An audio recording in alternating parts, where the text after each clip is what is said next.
Les gens n'aiment pas ça. Watu wapendaki kile kitu. Ils cherchent des détours. Wanapenda manjia mfupi kufanya kufuata mawazo yabo. En d'autres termes, namna nyingine ya kusema, il y a un travail à faire. Sasa tunapaswa kutumika kufanya kazi fulani. Là on ne croise pas le bras. Hatupashi kuikala bila kufanya kazi.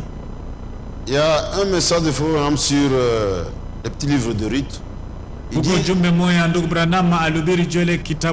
c'est l'étape légaliste. C'est une étape légaliste. Il y a des lois et vous devez obéir.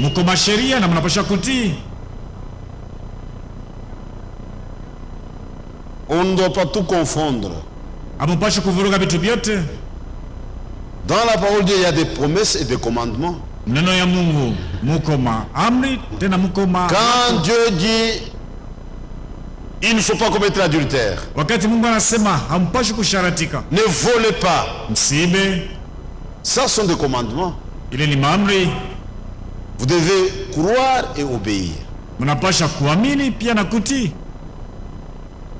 À ne pas confondre avec les promesses. Quand Dieu ordonne, Dieu commande, on obéit.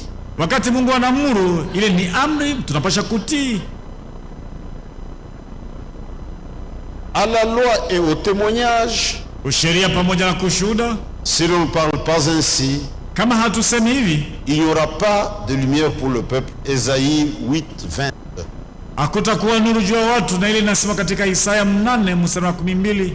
Toutes les fausses doctrines n'ont pas de type.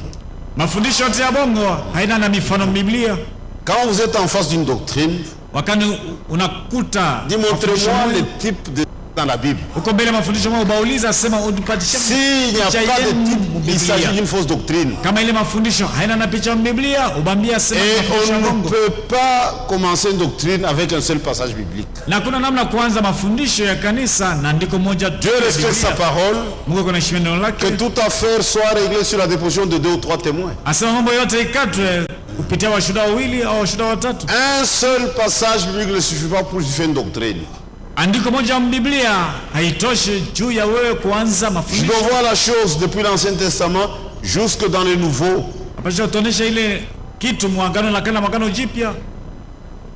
C'est pourquoi le petit livre de Ruth là, vous avez tout le plan du salut sous forme de type.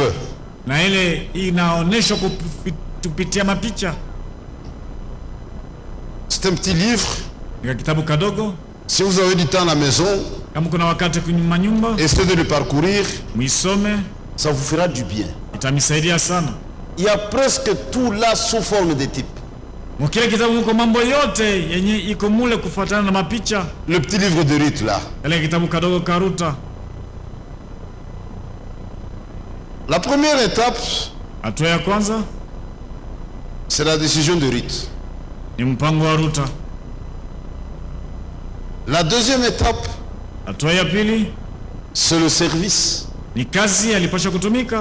La troisième étape, c'est le repos.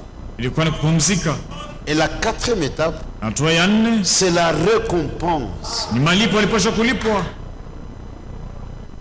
Vous attendez la récompense étant dans le repos. Dieu te va récompenser. C'est alors que tu seras récompensé. Et quand quelqu'un a bien travaillé, il a droit à un repos. Pas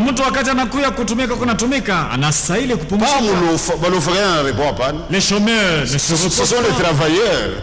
On a prévu ça dans le code du travail. Avez-vous déjà vu un chômeur avec un repos? Tout commence par la décision. Même la vie chrétienne, ça commence par la décision. On apporte l'évangile de façon que vous puissiez prendre une décision. Toi, tu dois prendre une décision. Frère, un homme, ce ne sont pas des biceps. Un Non, ce sont des décisions. Tout au long de notre vie, nous sommes appelés à prendre des décisions. Il ne faut pas éviter la chose. Il ne faut pas fuir. Il y a des gens qui fuient. Dans une situation, on les vend des choses au kimbia. Ça, ce n'est pas un chrétien. Dieu ne travaille jamais avec des poltrons. Oh, Shinitaï. Ne me cite pas dans cette affaire. On n'agit pas en cachette. On agit en plein jour. C'est ça que nous prenons des décisions. Parfois des décisions graves.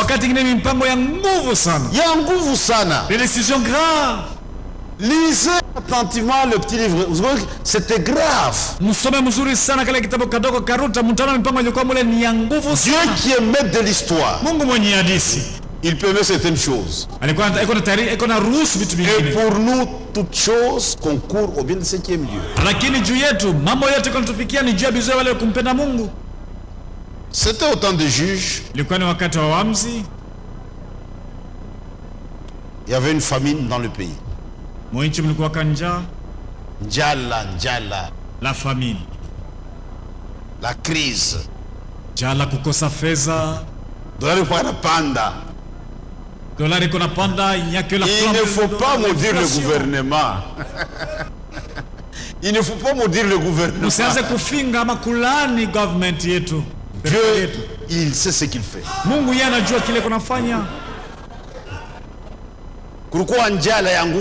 Il y avait une grande, une forte famine dans le pays, en Israël. Maintenant, un homme de la tribu de Juda. Juda signifie gloire à Dieu. Gloire à Dieu, ça Juda. Cette tribu, il veut donner gloire à Dieu. Il a réfléchi comme tous les hommes. Il y a une grande famine dans le pays. Chez le Moab, ça va un peu.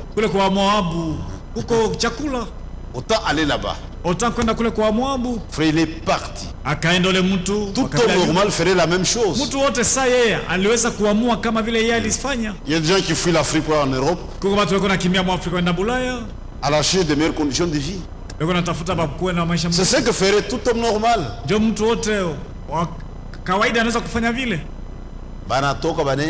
Ils sont partis à Moab. Frère, il n'y a pas de problème éternel. Quand une difficulté commence, elle a un début et elle aura une fin. Il n'y a pas de souffrance éternelle. Un jour, ça va se terminer. Quand Jésus revient, c'est fini. 22 ans, c'est terminé.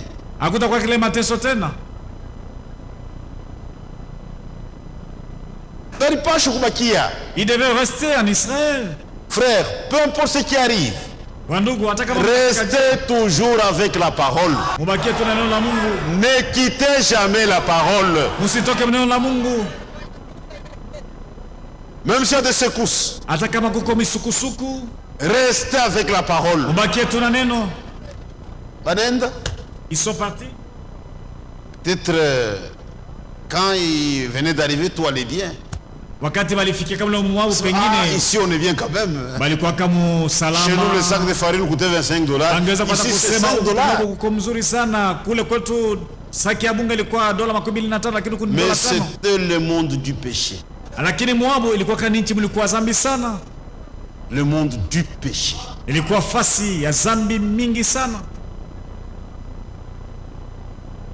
Et ils ont fait les frais.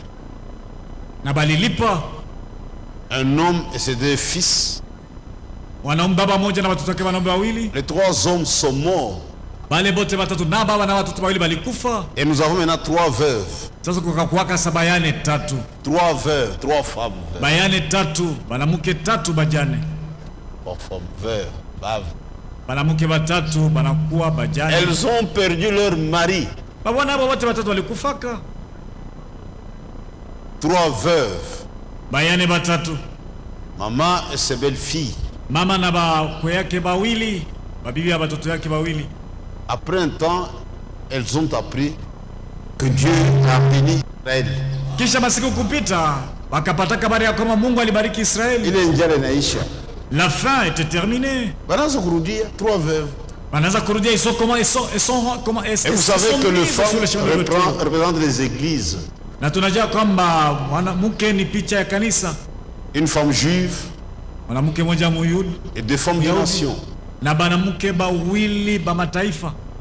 Israël est rentré dans sa patrie. Israeli alirudia nchi yake. Vous avez l'épouse, mko na bibi harusi, et la dénomination. Na mazebu. 3 femmes. Wanamuke batatu. Samarie. Bajane. Frère, c'était grave. Ilikuwa ni hatari sana. Une veuve, c'est une situation terrible. Mwanamke maisha yake kwa nguvu sana. Mjane. Un homme peut facilement refaire sa vie.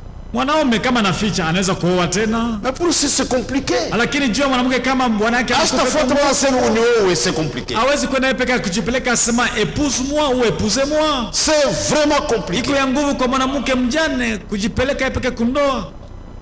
Quand une femme perd le mari, c'est grave. Wakati mwanamke anafisha mume wake, elle a besoin de soutien, de consolation. Ekona lazima wamsaidie na basi. Mais les gens se comportent comme des sadiques. Na batu wanaanza kutenda leo kama vile batu babaya sana. Parfois les frères, c'est du jamais vu ça. Pengine ni hata bandugu, ni vitu ya bikala kia kote, unaona vitu vya vile.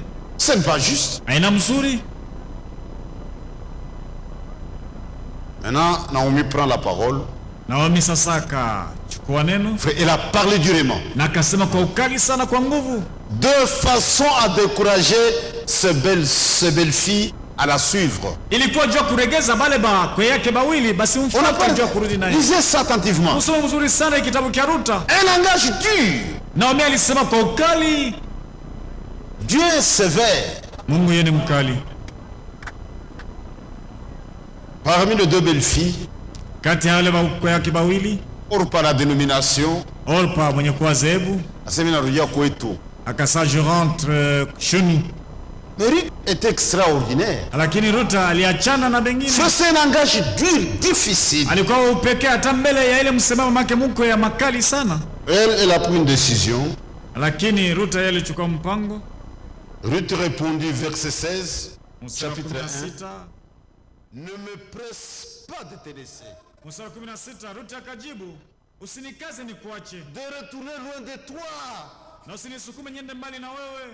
Où tu iras, j'irai. Kule kote utaenda mimi nitaenda. Où tu demeureras, je demeurerai. Ile fasi yote utakaa na mimi nitakaa. Ton peuple sera mon peuple. Taifa yako itakuwa taifa yangu. Et ton Dieu sera mon Dieu. Na Mungu wako atakuwa Mungu wangu. Où tu mourras, je mourrai. Na ile fasi utakufa nami ndio pale nitafia. Et j'y serai enterré. Na watanizika pale. Que l'Éternel me traite dans toute sa rigueur. Si autre chose que l'amour vient me séparer de toi. Naomi, la voyant décider, alla avec elle, cessa d'insister auprès d'elle. Elle a pris une décision comme une folle. Ton peuple sera mon peuple. Akasema taifa yako ndio itakuwa taifa yangu. C'est-à-dire mina katala banduku yangu jua kwenda kwa. Ni kusema je rejette mes parents ou mes frères et sera mon Dieu. Mungu wako je refuse mes dieux, mina vikatala. Moi je refuse mes dieux, je refuse mes dieux. Nakataa miungu yangu. Là où tu seras enterré, j'y serai. Ile fasi watakuzikwa ndio pale nami nitazikwa. Même sa belle-mère. Hata Naomi make mkwe. Elle a vu ça. Alistukaka. Dit, il faut décider. Akasema il est décidé. La décision, ce n'est pas un jeu. Mpango sio mchezo, sio mizaa. Tu vois, dans notre église, nous nous marions entre nous. Tunaonaka katikati yetu. Viens seulement. Huku yetu. Après la prédication, kisha tumahubiri, bataita watu wasema bana wanaamini. Bakubatize, nous allons marier, c'est fini. Bakubatize, tukonte batize. C'est une farce. Ile ni michezo, ni mizaa. Ndio unakuwa tunambatiza Il vient, ce frère, on le baptise. On consacre le mariage. Tunawatolea ndoa yenu, tunaibariki. Vous retournez chez vous. Unarudia kwenu nyumbani. C'est toi qui l'as amené. Wewe ndio ulimuleta. Et n'a jamais pris de décision. Ule dada ayachukua mpango. Jobu shuko ni mtu kwa telefone. Et la nuit tu nous appelles. Anatoka kwa kitanda anaenda kushia nje. Anatoka kwa kitanda. Bon, elle quitte son lit. Kichwa inaanza kukushunguluka sasa. Kichwa inaanza kukushunguluka. Maintenant tu deviens presque fou. Tu récoltes ce que tu as semé. Wewe ndugu, unalipa unaanza kuvuna ile ulipanda. C'est toi qui l'avais amené. Quand vous faites, même Dieu quand il regarde, pas une farce. La vie chrétienne sont des décisions. Pour naître de nouveau, vous devez accepter la mort. C'est une décision. C'est fini avec le monde. Ce n'est pas un jeu.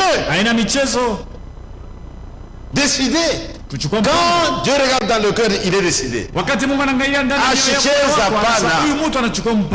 pour plaire au mari. Pas pour plaire à papa. Ou le patron, il va au tabernacle. Non. Décide. Quand Dieu regarde, cet homme est décidé à me suivre. Cette femme est décidée. Mais si à la base il n'y a pas eu de décision, ta marche ne sera pas facile. Si tu as pu suivre Christ, pour ce qui arrive, vous allez vous appeler de votre décision. Mais s'il n'y a pas de décision, une religion de famille, à toi, une religion de famille. Papa, maman, les enfants. Regardez ce que font nos enfants. Mais regardez maintenant, les enfants sont devenus des voleurs. L'argent se perd dans la maison. Les soirs, tout le monde coule autour, culte du soir. Maintenant, qui vole cet argent? Il n'y a pas de décision. C'est pour trouver la vigilance de papa et de maman. Nous connaissons des familles. Papa, mère, c'est fini. La soeur rentre dans le monde dans ma pantalon. Les enfants deviennent voyous. Mais un enfant qui a pris une décision, même si son père quitte la parole de Dieu, lui restera. La première étape, c'est la décision. J'accepte de mourir. Décider. C'est ça une notion de décision. Et cette fille s'était comportée comme une folle. Ton Dieu sera mon Dieu. Ton peuple sera mon peuple. Nous avons abandonné nos familles pour nous attacher à Christ. Et c'est une réalité. Nous portons le même sang. Je suis allé vers un peuple que je ne connaissais pas. Et j'appartiens à ce peuple-là. Nous sommes une race royale. Quand quelqu'un raisonne de façon tribaliste ou nationaliste, un année de nouveau, est-ce que vous comprenez? Quand c'est un manque de nouvelles naissances, on ne peut pas dire ça autrement. Nous connaissons personne selon la chair. C'est notre peuple, une autre nation, une autre race.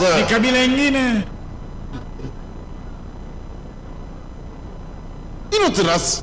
J'appartiens à une autre race. Il y a une race sur la terre.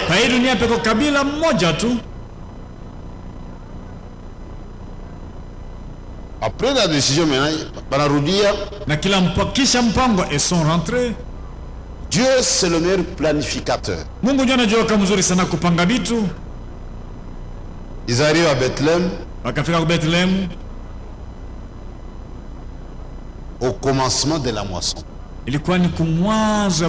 Frère, ce sont des types parfaits. Ile saa wanafika, c'est au commencement de la moisson. Quand sont arrivés, ilikuwa ndio wakati banaanza tu kuvuna. Et il y avait de loi en Israël. Na Israël mlikuwa masheria. Quand vous avez un champ, wakati uko na shamba, faites la récolte. Wakati mtu yuko na shamba na anaanza mavuno, le pauvre, maskini wa maskini, peut venir glaner. Anaweza kuja kwanza kulokota nyuma. C'était comme ça. Ndio vile kulikuwa kanafanyika mu Israël. Les pauvres pouvaient glaner ou ramasser les restes.